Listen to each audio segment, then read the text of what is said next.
যেটা নিয়ে কথা বলতে চাই, এডুকেশন অ্যান্ড এমপ্লয়মেন্ট। এখানে একটা বড় প্রশ্ন এই জায়গায় থাকে যে আমি যদি আমি শান্তি ও সংঘর্ষ অধ্যয়ন বিভাগে পড়ি, আমি যদি আমার বিভাগের কথা বলি, বর্তমানে 40 জন আমরা পড়াশোনা করছি এই বিভাগে।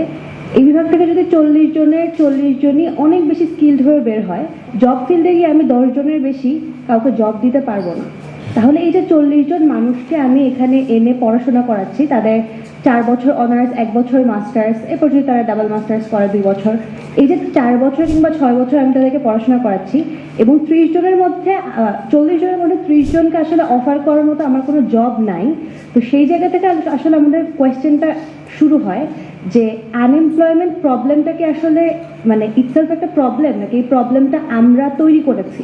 মানে আমাদের যে আনকনশিয়াস হ্যাপিনেসটা, যে এই যে বাকি 30 জন, সেই 30 জন আসলে আমার কাছে মনে হয় যে তারা একটা বর্তমান সময় একটা আনকনশিয়াস হ্যাপিনেসের মধ্যে দিয়ে যাচ্ছে। যে আমি ঢাকা বিশ্ববিদ্যালয়ে পড়াশোনা করি, আমি পিস অ্যান্ড কনফ্লিক্টে পড়াশোনা করি, একটা টেকনিক্যাল সাবজেক্টে পড়াশোনা করি, আমার ইউএনএ জব করার অপশন আছে, আমার বিসিএস দেওয়ার অপশন আছে, একটা আনকনশিয়াস হ্যাপিনেসের মধ্যে দিয়ে তারা যাচ্ছে। এটা একটা সোসাইটাল স্ট্রাকচার। সোসাইটি আমাদেরকে এটা বিশ্বাস করায় যে এই 40 জন মানুষ আসলে অনেক দক্ষ হয়ে বের হবে, কিন্তু তাকে জব অফার করার সময় 10 জনের বেশি অফার করতে পারে না। সুতরাং এখানে একটা আলোচনা আসে হিস্ট্রিক ইনস্টিটিউশনালিজমে। আমাদের ইনস্টিটিউশনগুলো আমাদেরকে অনেক বেশি অপ্রেসড করেছে হিস্ট্রিক্যালি। তো ওই জায়গা থেকে আমরা আসলে এডুকেশন জিনিসটাকে যেভাবে পারসিভ করি, এডুকেশন ওভাবে পারসিভ করারই জিনিস না।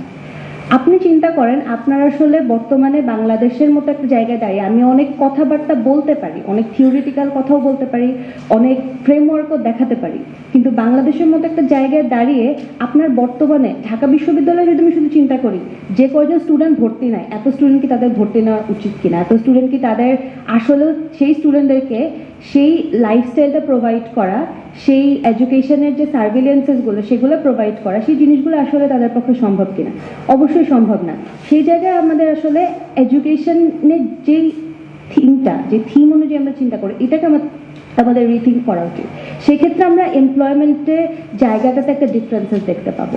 আমরা যখন টেকনিক্যাল জায়গাগুলোকে অনেক বেশি একটা সেই জায়গাটাতে আমরা নিয়ে যেতে পারবো এবং আমাদের ওই অংশগ্রহণটা আমরা নিশ্চিত করতে পারবো, তখন আমরা আনএমপ্লয়মেন্টের প্রবলেম নিয়ে কোনো কথা বললে সেটা এফেক্টিভ হবে। কিন্তু এখন রাইট নাও, যেখানে আসলে ইন্টারমিডিয়েট পড়ার পরে অনেক স্টুডেন্ট মানে ইউনিভার্সিটিগুলো আসলে ব্যাঙের ছাতার মতো বাড়ছে, সেখানে আপনার জব ফিল তো ব্যাঙের ছাতার মতো বাড়ছে না। সুতরাং আনএমপ্লয়মেন্ট প্রবলেম আপনি সলভ করতে পারছেন না।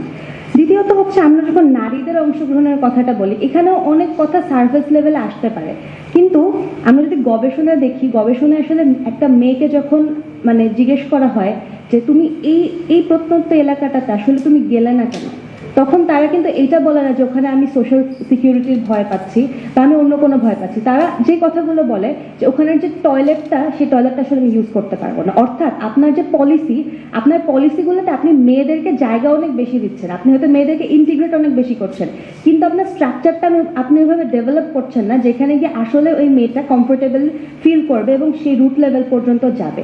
তো প্রবলেমগুলো হচ্ছে, আমরা যখন এই ধরনের রাউন্ড টেবিল ডিসকাশনগুলো করি, খুবই বুর্জো আলাপ হয়, খুবই গুরুত্বপূর্ণ আলাপ হয়, কিন্তু এই আলাপগুলো আসলে রুট লেভেলের প্রবলেমগুলো পর্যন্ত আমরা অ্যাড্রেসই করতে পারি না। আপনি দেখেন দারিদ্র বিমোচনের যে কথাটা, যে একটা কোয়েশ্চেন ছিল যে আসলে দারিদ্র বিমোচনে কি ধরনের পলিসি ইমপ্লিমেন্ট করা হচ্ছে। আপনি দারিদ্র বিমোচনে স্টেট কিছু ইনিশিয়েটিভ নিবে, আপনি নন স্টেট যে অ্যাক্টরগুলো তারা আসলে কি করে দেখেন, তারা শীতকাল আসলে কম্বল বিতরণ করে। এখন আসল চিত্রটা হচ্ছে এইটা, যে কম্বল বিতরণ এনজিওগুলো এত করছে যে একটা মানুষের কাছে এতগুলো কম্বল হয়ে যাচ্ছে যে সে পরবর্তী থেকে আবার কম্বল বিক্রি করছে। বিষয়টা হচ্ছে এরকম, একটা শীতকাল যাচ্ছে, আরেকটা শীতকাল আসছে, কম্বল বিতরণ হয়েই যাচ্ছে। তো নন স্টেট অ্যাক্টরের যে ইনিশিয়েটিভগুলো, এগুলো আসলে কখনো আপনার দারিদ্র বিমোচনে কোনো সাহায্য করতে পারছে না। আপনাকে দেখতে হবে যে আপনি আসলে টেকনিক্যাল হ্যান্ডগুলোকে আপনি ডেভেলপ করছেন কিনা। আপনি কম্বলটা বিতরণ না করে আপনি তাকে একটা সেলাই মেশিন গিফট করান, বা সেলাই করা শেখান, বা আপনি তাকে বেকিং শেখান, বা এমন কিছু একটা শেখান যার কারণে আপনাকে পরবর্তী বছরে গিয়ে তাকে আসলে কম্বলটা দিতে হবে না, সে যাতে কম্বলটা কিনে নিতে পারে। এইরকম ফ্যাসিলিটেটর হিসেবে না আপনার স্টেট কাজ করছে, না আপনার নন স্টেট অ্যাক্টরগুলো কাজ করছে। এখানে আসলে প্রবলেমগুলো অনেক বেশি সেভিয়ার হয়ে যায়, যে আমরা আসলে ওই জায়গা থেকে বের হতে পারি না।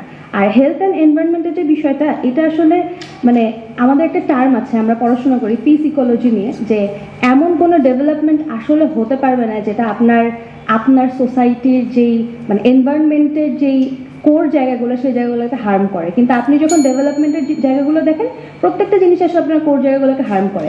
সেটাও যদি আমরা অ্যাড্রেস করা অনেক অনেক বড় লেভেলের ব্যাপার। আমরা যদি ছোট লেভেল থেকে আসি, অনেক বেশি আমার প্রেশার গ্রুপ কাজ করছে এটা নিয়ে, তো আমার কাছে মনে হয় সেক্ষেত্রেও আমাদের ম্যাথ পিপলকে খুব বেশি ইন্টিগ্রেট করা এখানে প্রয়োজন। আপনি দেখেন, আপনি যখন একটা চিপস খান, চিপস খাওয়ার পর আপনি জানালা দিয়ে ফেলে দেন, আপনি মনে করেন আমার বাসার ভেতর তো ময়লাটা নাই, তা আপনার ওই মাইন্ডসেটটাই নাই যে আপনি যে ময়লাটা ফেলছেন ওই ময়লাটা আপনার পরিবেশকেই দূষিত করে এবং আপনিও ওইটার একটা ভাগিদার। আপনার চিপসের প্যাকেটটা আপনার ঘরের নাই, ঘরের বাইরে, কিন্তু স্টিল আপনি ওইটার ভুক্তভোগী। এই বিষয়গুলো আসলে আমাদের, এই অ্যাওয়ারনেসগুলো আমাদের একটু ডেভেলপ বেশি করা উচিত। তাহলে আমার কাছে মনে হয় যে জিনিসগুলো বেটার জায়গায় যাওয়ার পথে এগোতে পারে। তো অল ওভার আমার আলোচনার মূল বিষয়বস্তু এটাই ছিল যে আমরা যখন কথা বলি আমাদের আসলে সারফেস লেভেলে আলোচনা না করে আমাদের রুট কজেসগুলো দেখা উচিত এবং সেগুলো নিয়ে আমাদের পলিসিগুলো ডেভেলপ করা উচিত। Thank you.